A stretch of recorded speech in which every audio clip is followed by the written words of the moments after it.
And we're live. Week 16. Week 16. Synonymous with championships in fantasy football. Hopefully you're playing for one. If not, there's DFS, there's player props, there's all kinds of ways that you can enjoy this day of football and also just continue to enjoy it. As Dr. Gene, last we were dancing with our football mistress. Fitzmagic just electrified the place, you know. You thought he didn't have any legends left, but you were wrong. Well, let's see if we can help you create a legend today. Lots of stuff to go with. First, Keenan Allen, Gene. And I guess the question here isn't whether Keenan Allen's going to be in our lineups. I hope the answer is no. But do you think he's going to be active? We have one report, game time decision, one report, unlikely to play, because this affects Mike Williams. This affects perhaps Tyron Johnson, Jalen Guyton, these kind of plays. Donald Parham even this week. What do you think about Keenan? Yeah, I don't think he's likely to play. It sounds like he talked himself into playing, talked the team into allowing him to play. Last Thursday night, only managed 22 snaps, did not look good in doing so, wasn't able to practice until Friday this week, and then did very little. So they may give him a chance to, in the past, he has played effectively through soft tissue injuries, but this one he has not, and he wasn't able to practice a good, border on a full week later.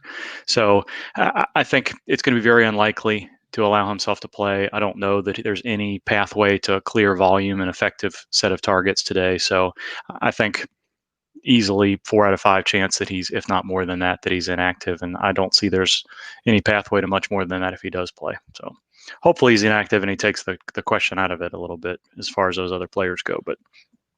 And we may be joined by the great OFBG Jason Wood. I would get him to chime in on some stuff like this, but I'll say this: it's not going to discourage me from playing Justin Herbert. He's already shown that he doesn't need to have all of his top targets.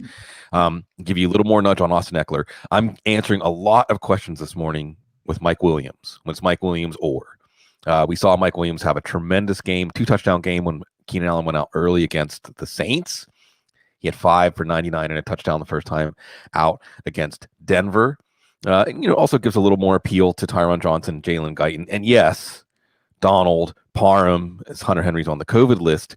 Parham in a tight end premium league, in all disclosure, I'm going to play him. I'm a big underdog over Alan Lazard, the Lazard King. So I still would expect the Chargers offense to come through for us. On the other side of that one, Doc, Philip Lindsay thrown in the towel on the turf toe.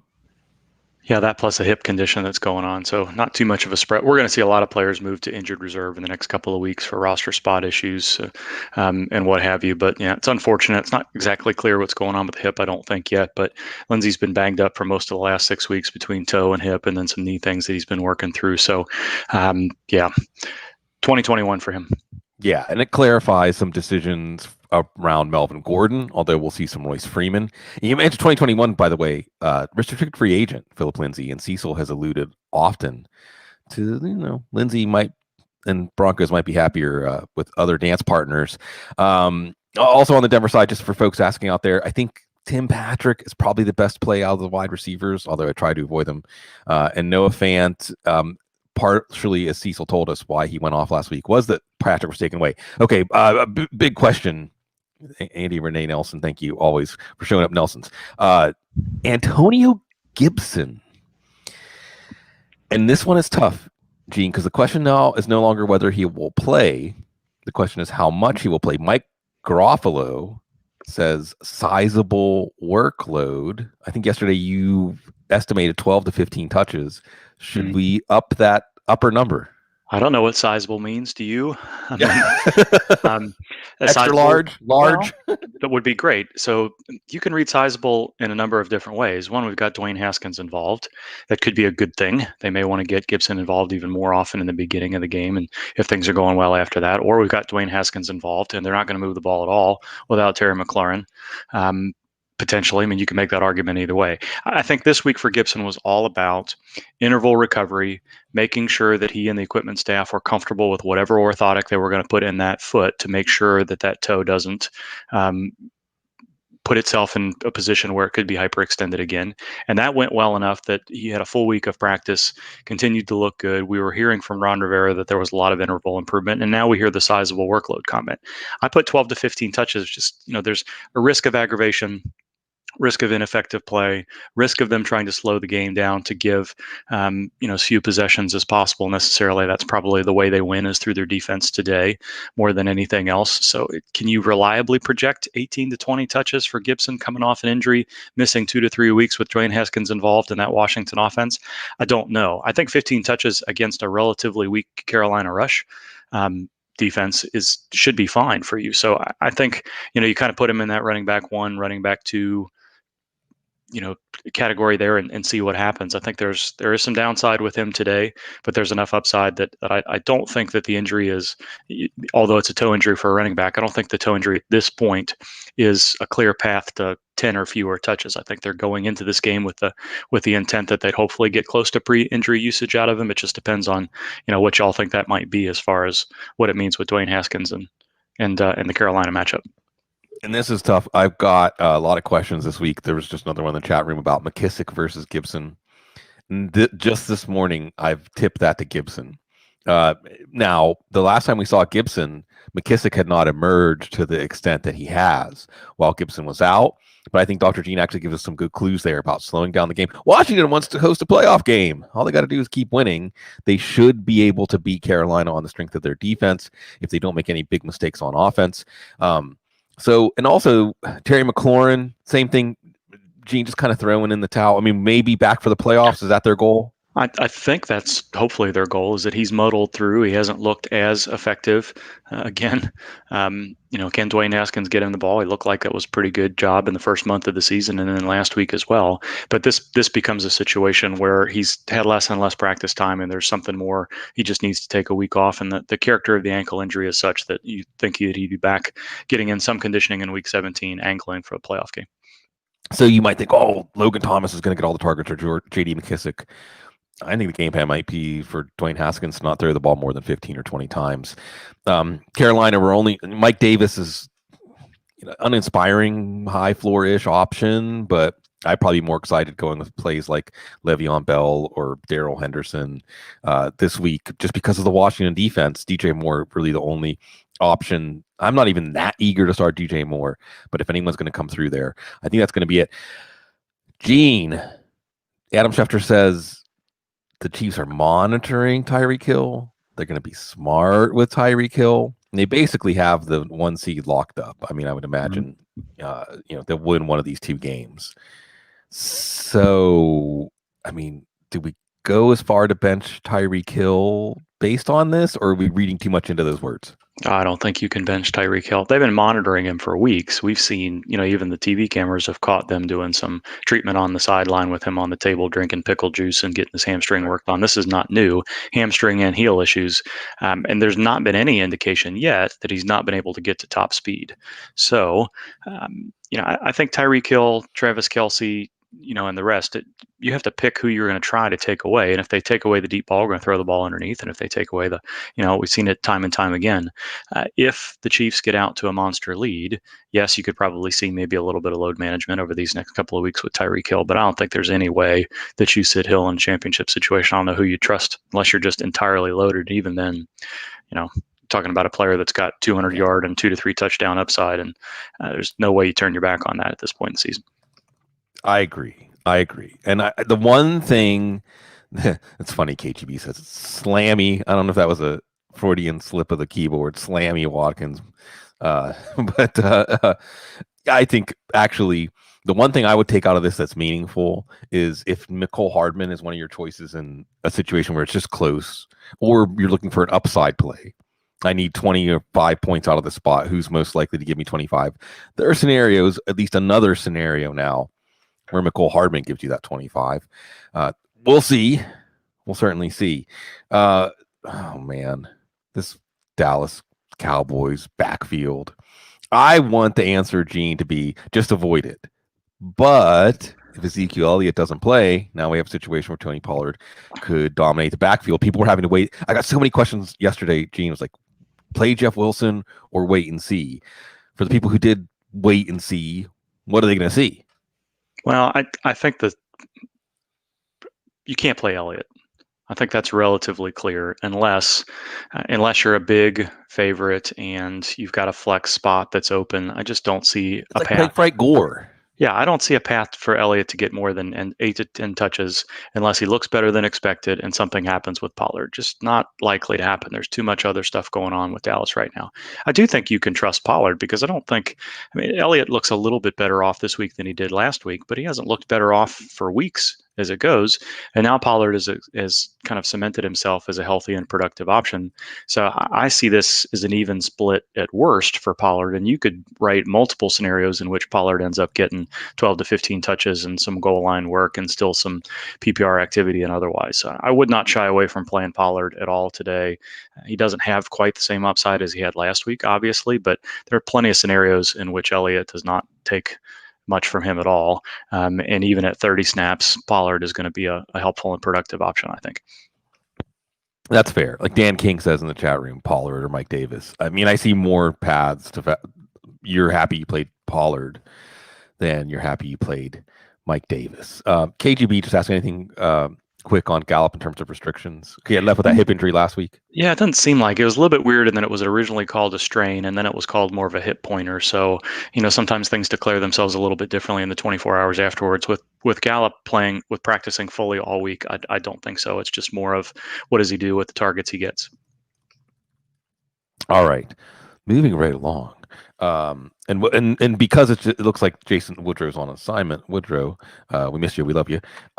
He's got to get all that energy up for the Eagles still mathematically alive for the playoffs against Dallas in that game that we were just talking about. We'll get Dr. Gene out 30 after when we bring in Mitch Carl. The Browns. Let's just touch on this. The Browns. So are we done? Or is there still a possibility before game time that we may hear more about who's eligible to play for the Browns today? I don't think so. I think they went through the contact tracing process already. I suppose there's a slim chance that some game day testing comes back, but most of the national beat writers have already said that all the games are a go.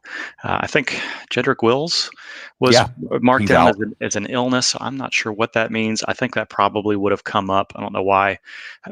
Had that been COVID, and I guess it could be, if his tests are negative and he's just developing symptoms that we find out positive later. But I don't think there's much chance that, unless a bunch of the players end up showing up into the facility when they get to wherever they're going to get to today with fever, that we're going to hear something that there's a last minute 24-hour push or something like that. So it seems like as we've talked about for weeks, based on contact tracing, if the NFL deems that the players on the field are not at risk to themselves or others, they're going to go ahead with the game. And that seems like where we are right now with Cleveland. Yeah. And on the fantasy angle, we'll talk a little more about this when Mitch shows up. Hunt becomes more attractive. Chubb maybe slightly less attractive, but I think you're still playing him. Hooper becomes more attractive, and Baker Mayfield. I think you got to play this straight up. You can't. There are a lot of people I think looking at Mayfield as an option this week. Matchup hot coming in. The play call should work to some extent, even with Marvin Hall, Derek Willis. But no, I think this makes Baker off limits. Chicago and Jacksonville, the Mike Glennon revenge game, Dr. Gene. But can Allen Robinson help us win a title here, as now with Arizona's loss, if Chicago can beat Jacksonville, and then next week at Chicago, Green Bay. Now, what's interesting here is that if Green Bay beats Tennessee tonight, then Green Bay has the number 1 seed locked up. What does that mean for Week 17? Could we see a Mitchell Trubisky, Chicago Bears playoff team? But more importantly, Allen Robinson, Gene. Yeah. That's exciting, or not exciting, but intriguing. Yeah. Okay, I'll go. Sure, I'll let you say intriguing. I'm not intrigued at all, but good luck. I'll watch Khalil Mack. How about that? Yeah, I think the pause that you would have with Allen Robinson this week is that it's a hamstring listing instead of the knee. He always gets time off during the week with this chronic knee condition that we know he has, and generally plays pretty effectively through. Doesn't seem to be much concern around the team. It looks like Wednesday was kind of the day. If he felt good enough, let's kind of take it easy through the rest of the week. Listed questionable, which doesn't mean much in Chicago. That's a fairly common thing that happens. And we got both Ian Rappaport and Adam Schefter overnight saying that Allen Robinson is going to play. So a little bit more risk than I would have said in previous weeks with the knee listing because there's a higher risk of aggravation with whatever's going on with the hamstring. Hopefully it's just a little bit of tightness and they were being cautious with him. That's what Matt Nagy said on Wednesday. This is precautionary. I think it's most reasonable to take everybody at their word, and what we're seeing, there's not been any indication from anybody locally or the team that he's not going to be able to go. So some risk involved here, but I don't think enough to take him out of the lineup if you would have played him otherwise. Yeah, I think you got to leave him in there against Jacksonville. It's always one of the weaker pass defenses. We're pretty much winding up all the stuff from today.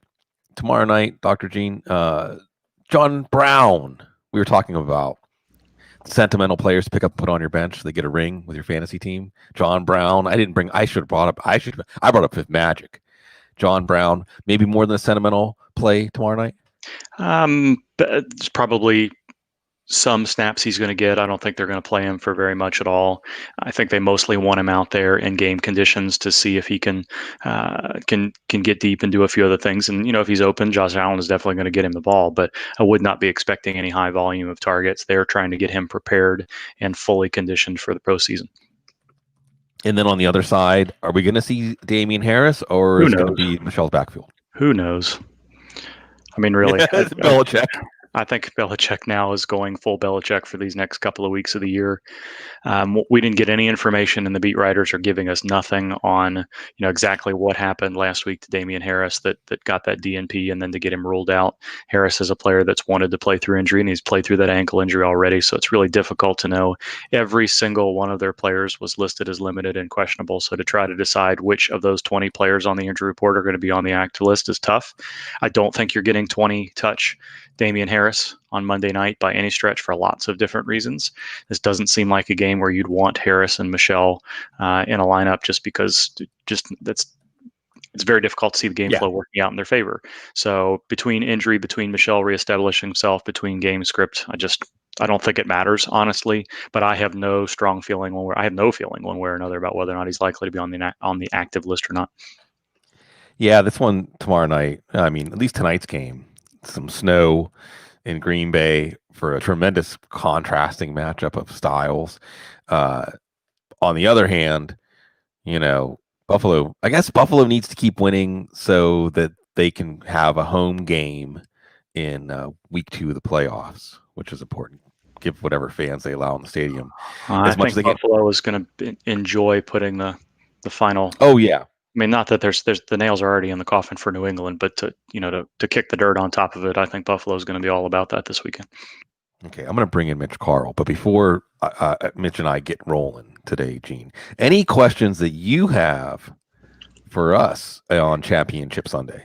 The only 2 decisions I was reconsidering this morning was Marquise Brown versus CeeDee Lamb, and whether or not I wanted the Browns news pushed me to use Austin Hooper over Dallas Goedert, which I'm not going to do, and I think I'm sticking with Marquise Brown, which we talked about a little bit, but that's what I have left. I am heavily dependent on all things Chiefs and Derrick Henry, so yeah, we'll see how that goes. Mitch Carl, welcome. I think that's Hollywood Brown over CeeDee Lamb and Dallas versus Dallas over Austin Hooper against the Jets. You have any parting wisdom for Dr. Gene before we send him on his merry way? Mitch, you there? Oh, I'm sorry. I thought that was for some. I thought you were asking chat. It's just you and me and Gene. Yeah. You have any parting wisdom? It's Hollywood Brown versus CeeDee Lamb and Dallas Goedert versus Austin Hooper. My apologies. I like Goddard in the DFS lineups with a stack of Jalen Hurts. I don't like him as standalone. Austin Hooper, I think, is phenomenal as a standalone. I think he's probably a safer play, 6 to 8 targets, and should have some red zone equity as well. That team has just Marvin Hall as the only active wide receiver from the current roster before they did their 2 wide receiver call-ups today.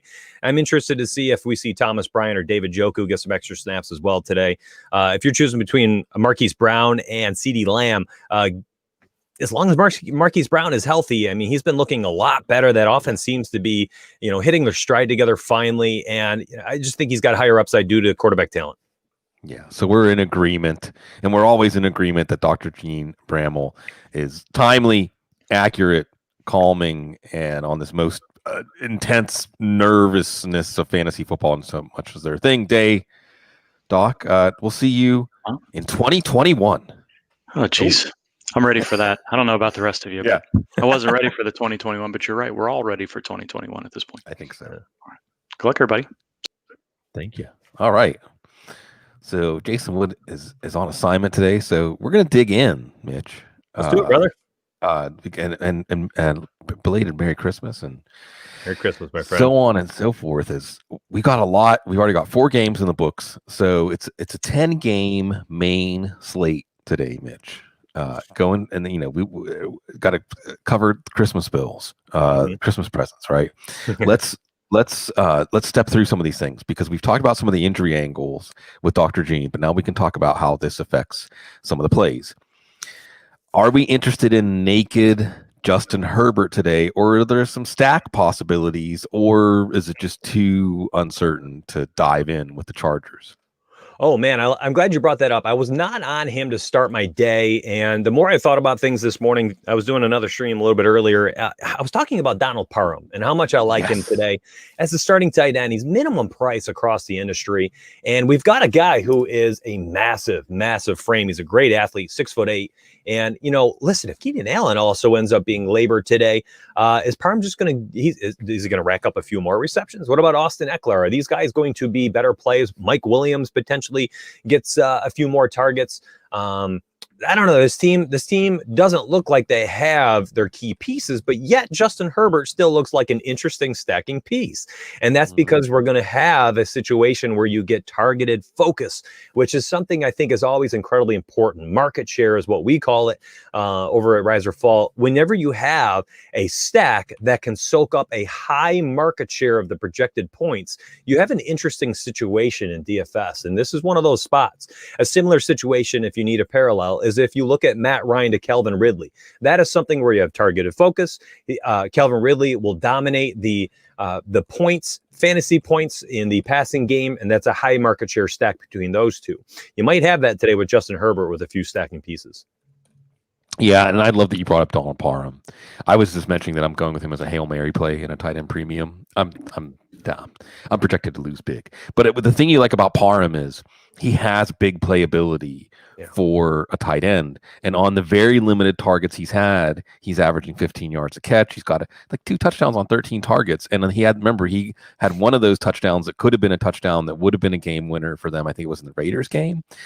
So the little volume we've seen for Parham, they're high value targets. Oh yeah. So now if you get into a situation where he has 5 or 6 targets today, he could easily have 80 yards and 2 touchdowns. He could be the highest scoring tight end of the day.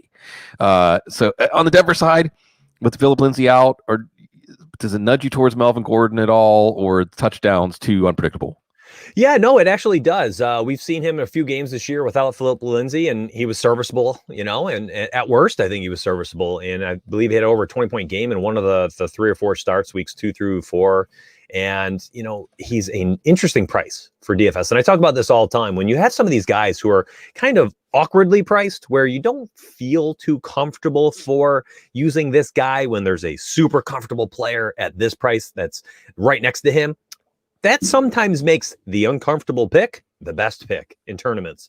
And you're looking at a situation today where on both FanDuel and DraftKings, he is just awkwardly priced around guys that you feel really comfortable taking, which makes him kind of my favorite choice in that mid-tier. Does he have a low floor? Absolutely. But you're playing these tournaments to win them, not return your money 2 times ROI. If you're doing that, go play the safe guy in a double up.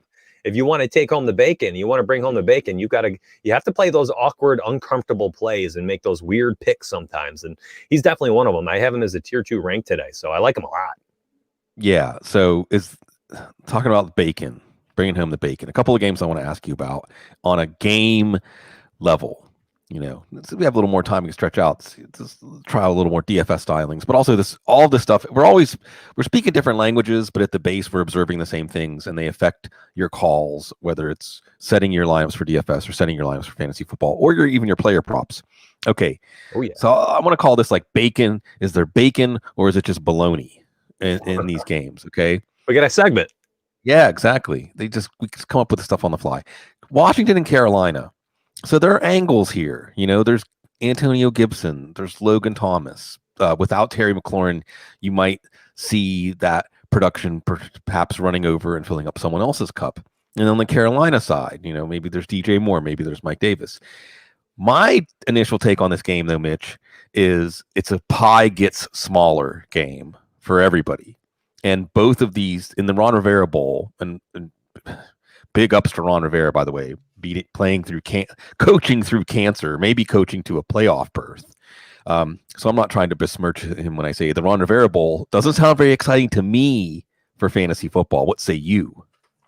Yeah, it's an interesting situation on, specifically for DFS. I actually really, really like both McKissick and Logan Thomas. I thought there was going to be some type of precipitous drop off of production when we saw that Alex Smith was going to be out last week. And, boy, was I wrong. I was totally wrong. I mean, these guys were peppered with targets, and that's truly, I think, just the Terry McLaurin effect. And without him in there, with no field stretcher, with no threat downfield, they have to dink and dunk. And I don't see anything changing today. And heck, if Antonio Gibson ends up, labored or missing some snaps today, McKissick gets a few more carries. It raises his floor and his ceiling.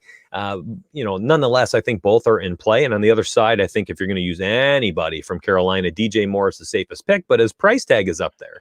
And I think you can go with a more volatile pick like Curtis Samuel, whose price tag has continued to drop.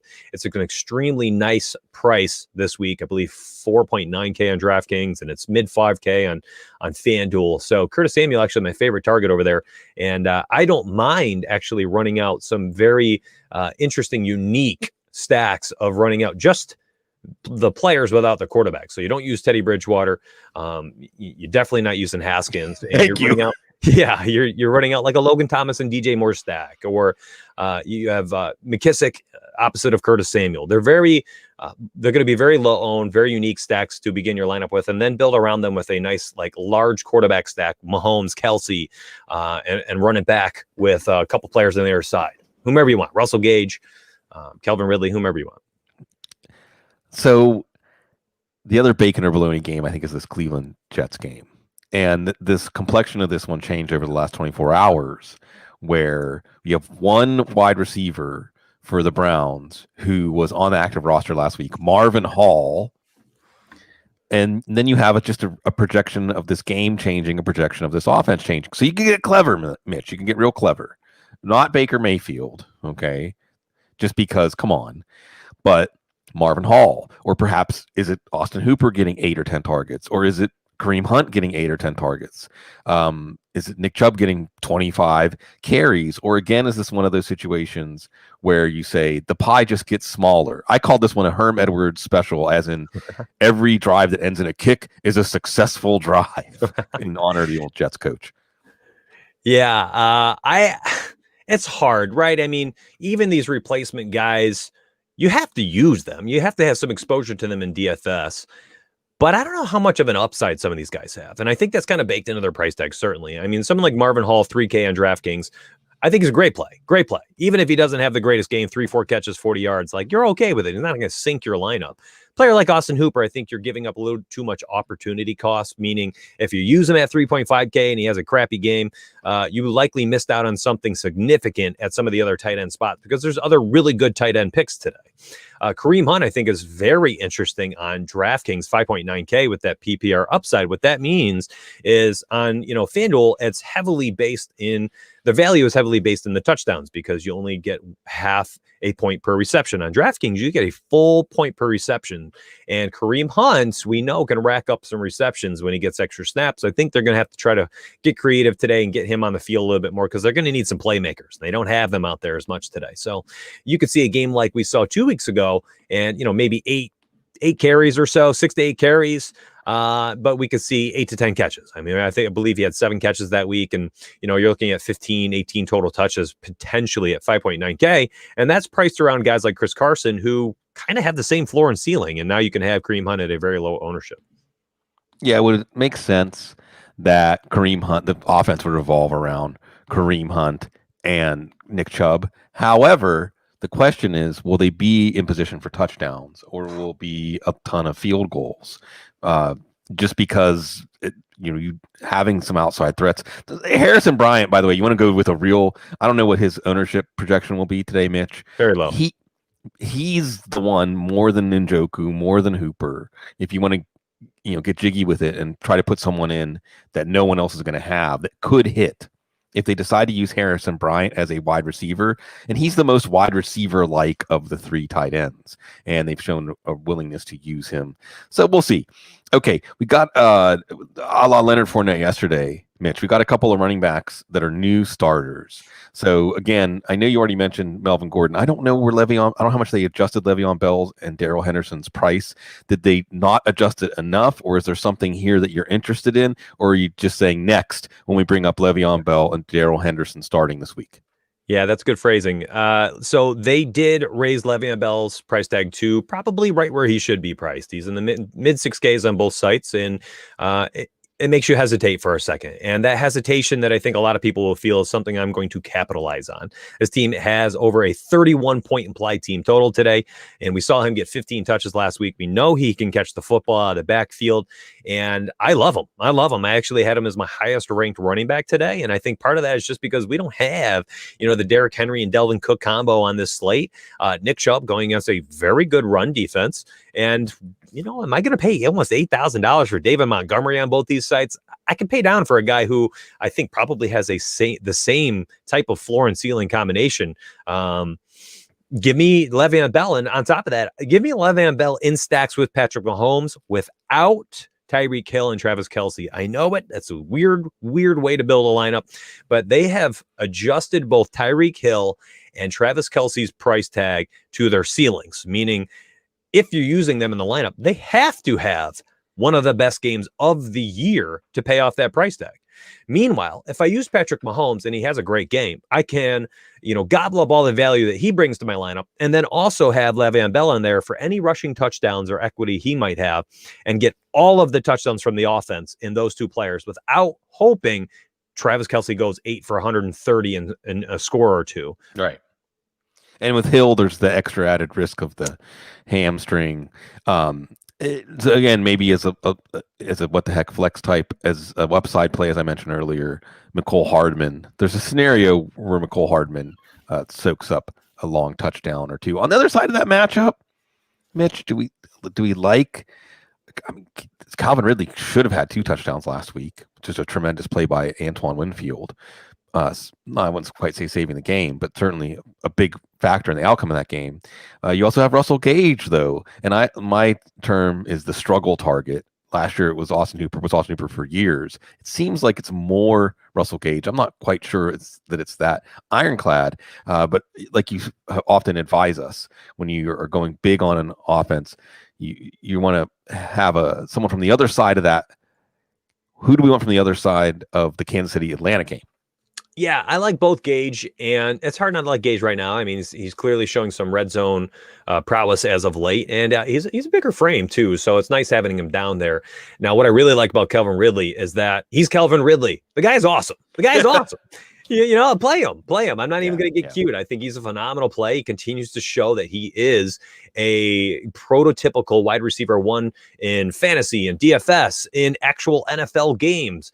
And I think that he will continue to just get absolutely peppered. And we've seen him get peppered, I believe, 5 games this year without Julio, or almost full 5 games where he left one of them. And we've seen him over 100 yards in 4 of the 5, touchdowns in 3 of the 5, multiple touchdowns in 1 of them. Could have had 2 last week. Just play him. If he sinks you, he sinks you.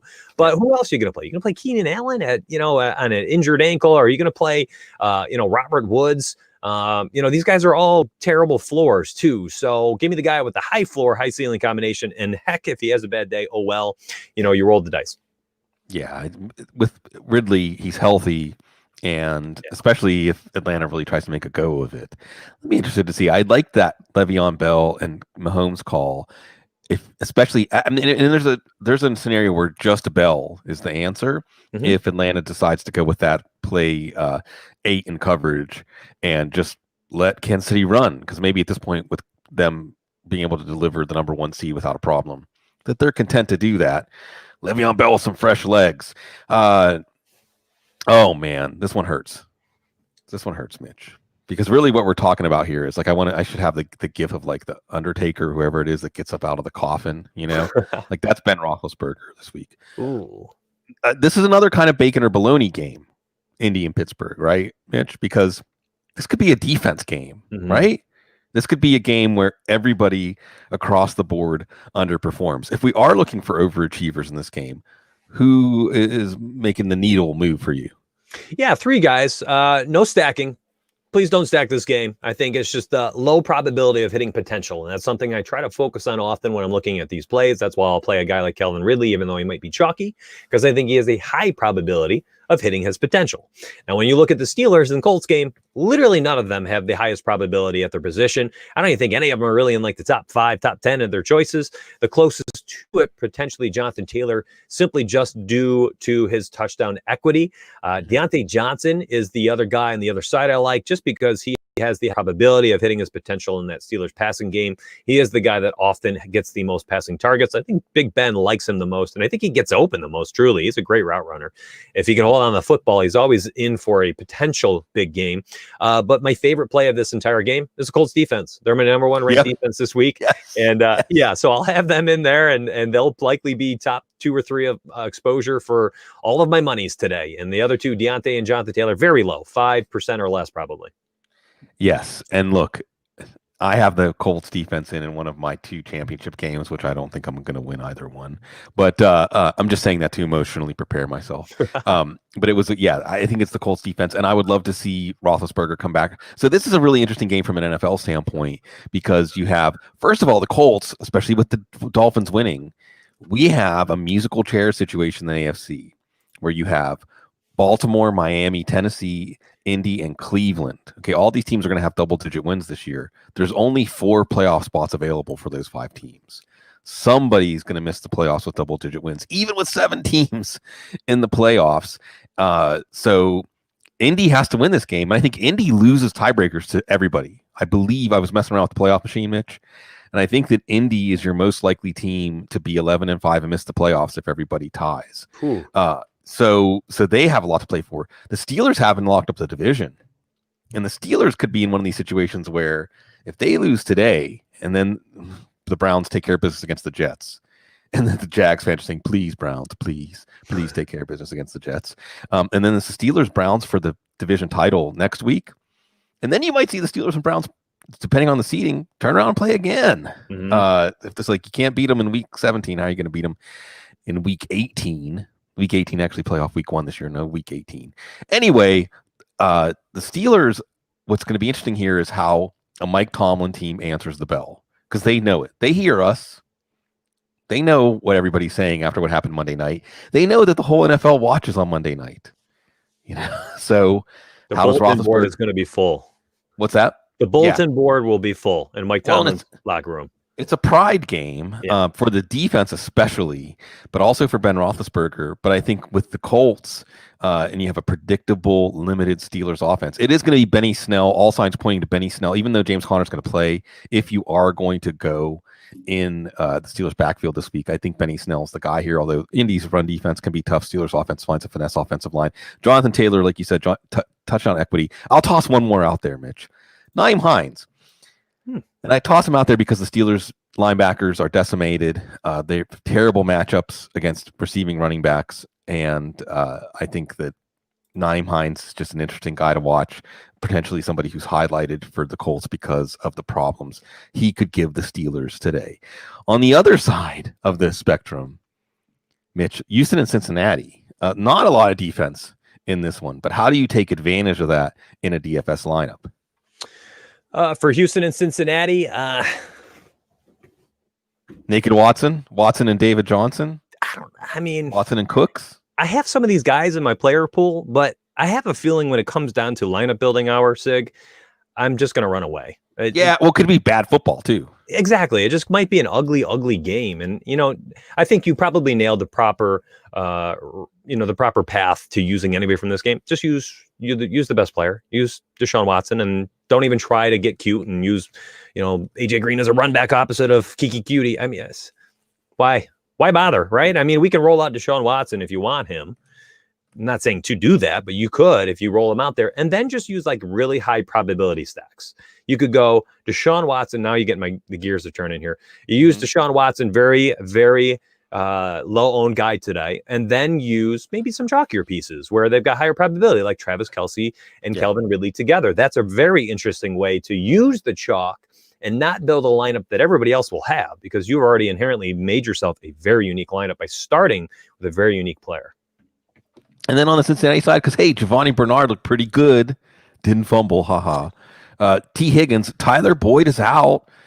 Someone has to catch the passes, but they're Ryan Finley passes. But it's the Houston defense. But you get the last word. I think that kind of leans towards Gio. I think you nailed the first one, right? I mean, he got 25 carries last week. If he gets that against this defense, we've seen some poor running backs this year have some great games against Houston. They just can't stop the run. So I'm interested, more so on like DraftKings for the PPR upside, because he's always in play for a few receptions. But without the touchdown equity, I don't fully believe in. I'm not too sure I like him a ton on FanDuel. But again, these are very low probability plays to me. I mean, they're darts. Yeah, well, that's what we're down to, right? And with a 10-game slate, Mitch, I don't know how you put together a lineup without a dart or two, because it's a little more limited. And we also have, as we've talked about, some of these games just look kind of ugly for offensive potential, because in some ways you're looking for the best plays or the best situations or the best offenses, but you're also looking at these games. If there is a game out there that could kind of break the bank today in terms of offense, Mitch, it's probably Philadelphia-Dallas. Yeah. Probably. Maybe.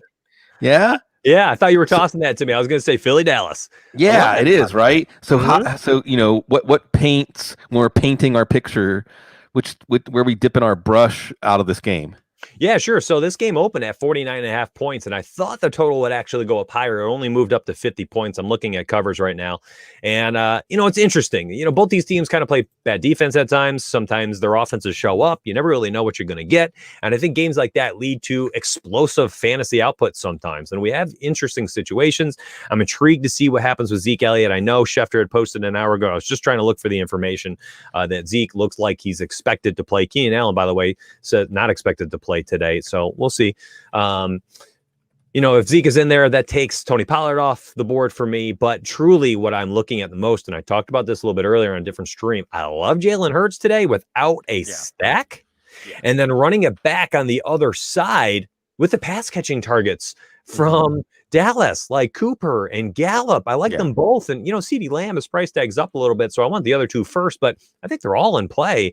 And you can run one or two of them opposite of Jalen Hurts and have yourself a very interesting stack.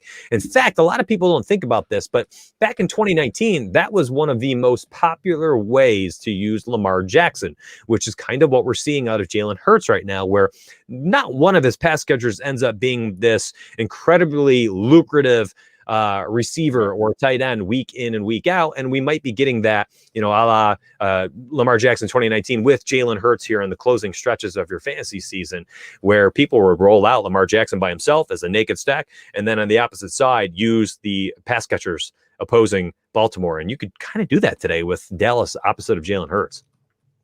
Yeah, I think that Jalen Hurts, again, harkening back to when I played DFS, Mitch, if you just do it sequentially and you're not thinking about your final lineup and you just say quarterback and you just look at the quarterback's potential range and prices, I have to think you stop at Hurts and you say, okay, there's my quarterback. And then I love that you brought up Amari Cooper. And I'm not sure if there's a word for this or a phrase, but recency bias certainly encompasses a lot of it. After what happened with Amari Cooper last week, I'll just say this. Anybody who had Amari Cooper in their lineup last week probably won't have him in their lineup this week. And Amari Cooper has just had some massive games in the past against the Eagles. And that's the vulnerability for the Eagles too, is the pass. And we saw what DeAndre Hopkins did against them last week. So Cooper with Hurts sounds really good. Potentially CD Lamb. Gallup's going to play, but he's a little bit banged up. Like you said, we're going to wait to see. I think we're going to see Ezekiel Elliott play. So we'll see. I have no idea who you would pair up with Hurts. Maybe Jalen Reagor, hoping for one big play, but I don't know if he's priced down low enough to make that worth it. Right. You mentioned Lamar Jackson. I mean, are we dabbling with Jackson or J.K. Dobbins or Hollywood Brown? I know we're not playing any Giants. Yeah, so interestingly enough, the three quarterbacks started off with Mahomes, and we went to Hurts and Jackson here. The only three I'm using today in DFS on FanDuel and DraftKings. Just like you said, you kind of look down the quarterback pool and you stop at Hurts. That's exactly what I did, my friend. Below that, everybody, there are some guys with some interesting matchups like Matt Ryan at 5.8K on DraftKings. I don't like to play the matchup game. I'm a big probability guy. I think all of this stuff is like you just fill out a lineup full of high probability type plays and lineup construction. And more often than not, you'll have a decent shot at having a good day.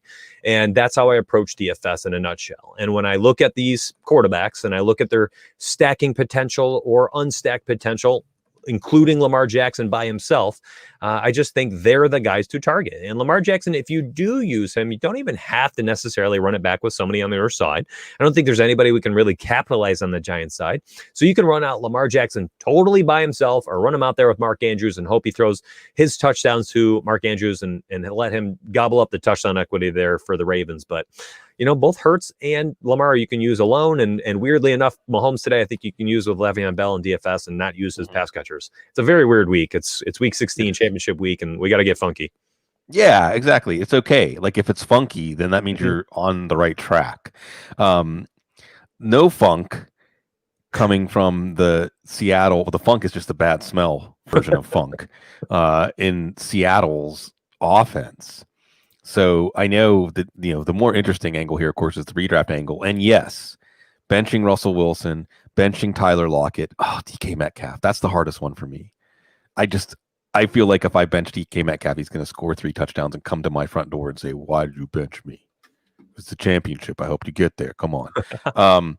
But, in this game, Mitch, and then there's the Ram side, but this one kind of goes on that bologna versus bacon baloney side because of the nature of these teams, because of the nature of these coaches, because of the nature. Now, there have been some matchups where I think where both these teams have gotten into the 30s, but at least the trends right now don't indicate that's possible. I mean, maybe that's a reason to go counter. Is this your big contrarian play? A shootout in Seattle? Yeah, actually, I'm with you, my friend. DK Metcalf, I was looking at his prop. I read up this props report every week. I love playing player props. And one of them was on DraftKings that had DK Metcalf at 5.5 receptions. And I like the under there at minus 143 odds. And, he's got a really difficult matchup that he has not done well in over the last 3 games against the Rams. He literally just has not played well against them. They play him well. And, maybe it's just purely the Jalen Ramsey effect. He's one of the bigger, longer, stronger cornerbacks in the league. And I think those are the only types of players that really can keep stride for stride with DK Metcalf. Is that it? Is that just the reason? I don't know, but I don't care to really dive into it too much. I just like the under on that prop. And, a guy like that at his current price tag, why am I playing him? He's so expensive. And again, we talked about playing, why would you play Keenan Allen? Why would you play DK Metcalf? Calvin Ridley is right there. He's right there. And he's going to get peppered with targets, whether they're efficient or inefficient. It's irrelevant to me. He's going to get probably more targets than both the previous 2 I just mentioned. Okay, we haven't really drilled down on Chicago, Jacksonville. Is that kind of advice by omission? Yeah, maybe. I mean, David Montgomery certainly in play against Jacksonville. They give up a lot of rushing yards and touchdowns to opposing running backs. And David Montgomery looking like the guy we all thought he potentially could be coming out of college. We have always seen the running back. I believe his last year in college, he led the NCAA in broken tackles. And it was something that everyone pointed to when he came into the NFL. Is like, hey, man, this guy's going to be a game-breaking talent. And he showed the tackle-breaking prowess his first 2 years here, but it never really accumulated to many fantasy points. But recently we're seeing a different David Montgomery. The O-line, I don't know what happened. I've not looked. Did they get healthy? I mean, I don't know what happened. They're just playing so much better. Yeah. And maybe it's the Trubisky effect. And maybe there's finally a threat of throwing the ball down the field. And Darnell Mooney's coming on. I don't know. But I like David Montgomery, and that's it. Right. Long-winded, but David Montgomery, the only guy I'm on. I mean, he may get 30 carries again this week. Truly. That's the main thing. They can make the playoffs. They can make the playoffs. Weird. Bears fans saying, "Oh no, they're going to make the playoffs." What were they thinking with Nick Foles? By the way, I mean, what is Trubisky 6-1 on the year?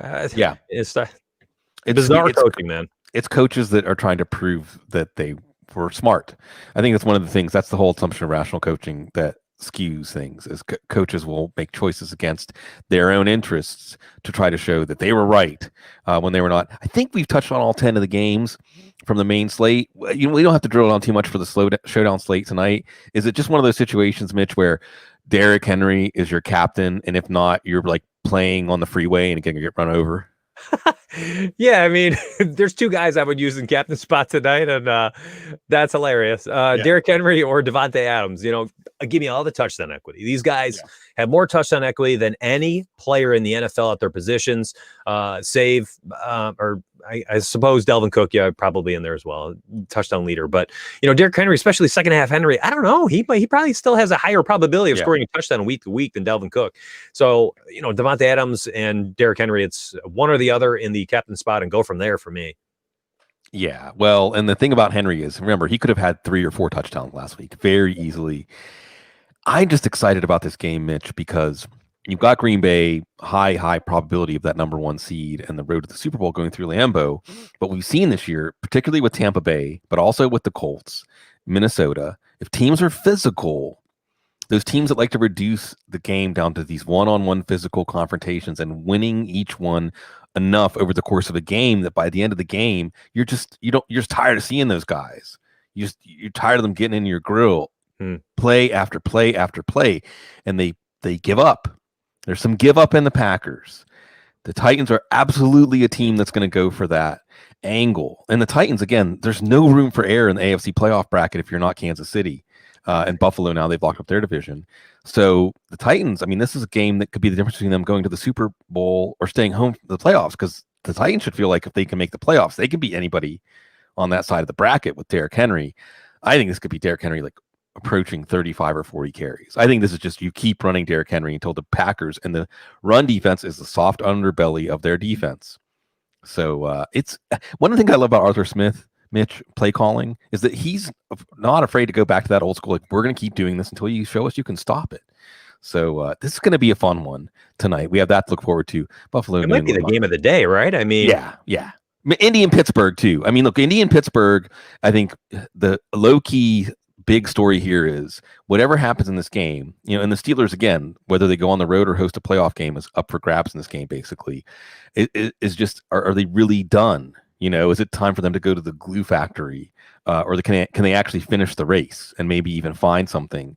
Because the analogy I was making after the game last week, Monday night, Mitch, was like the whip. The jockey was going to the whip.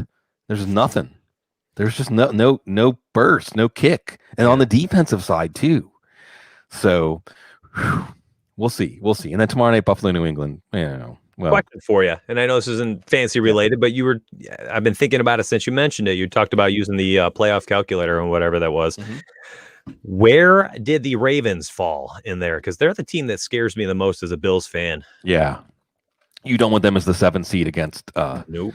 the Bills in week 1. So we'll see. And after the Fitzmagic electrifying performance last night, it just makes things tougher. Keep winning, Miami. Keep winning.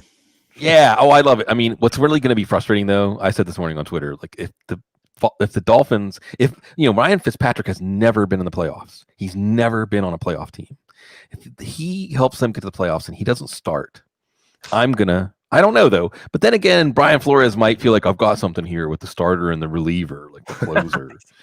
But rational coaching. Yeah. Well, I mean, again, we're not any different as human beings where if we're feeling good, we feel like the universe is telling us like, thumbs up, keep going, you're doing great. And they're winning. And I just want to see Ryan Fitzpatrick get to start a playoff game. Maybe I'll just get to see him finish a playoff game. Just have a quick cook, Flores. We're not making things harder for you. We're trying to make things easier, everybody. And Dr. Gene, of course, make sure you're following him on Twitter. You got his injury notes, the injury rounds at footballguys.com. Mitch Carl, rise or fall. And Mitch, when football season's over, you're not stopping with DFS, right? NBA, Yeah, I was going to say NHL's we're coming. full head of steam right now into NBA DFS. So, and on the side, we've got college basketball going. I mean, it's it's a constant day-to-day 24/7 operation. Yeah. So for all of your DFS needs, and whenever you start doing baking show DFS, let me know, because You're the first one that'll hop on. Analyst. Yeah. It's fantastic. Hopefully you've got a championship, or you've got a DFS lineup to sweat, or something fun, or just enjoying the football. Again, as Ryan Fitzpatrick brought back the Fitz magic last night to remind us that this game can always take our breath away. Cecil and I will be back tonight with the Week 16 recap. We will do a Week 17 preview. I've got a special edition of The Couch on Tuesday with Mike Shope from WGR, just talking about fantasy football. And then we'll be back in the new year. We'll be previewing playoff games. We'll be talking draft prospects. We'll be talking dynasty stashes. We'll be talking coaching changes. It never ends. It's part of the reason that we like it. Holding it together. Thank you, Mitch, for becoming part of the team on Sunday mornings.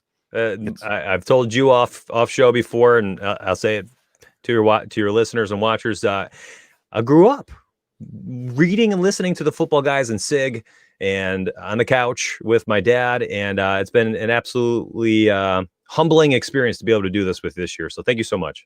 Oh, it's fun. It's great. I think I'm just happy because some people that are coming to check out what we're doing are getting some good DFS tips and helping hopefully cash some checks. Let's cash some championships in today, folks, and enjoy it along the way. Thank you, everybody, always for the great turnout on Sunday mornings in the chat room, all the camaraderie in the community, and we'll see. And Mitch, we're gonna make like a big paper mache. My wife's gonna make a Yule log that you burn, that you like light on fire with the brandy.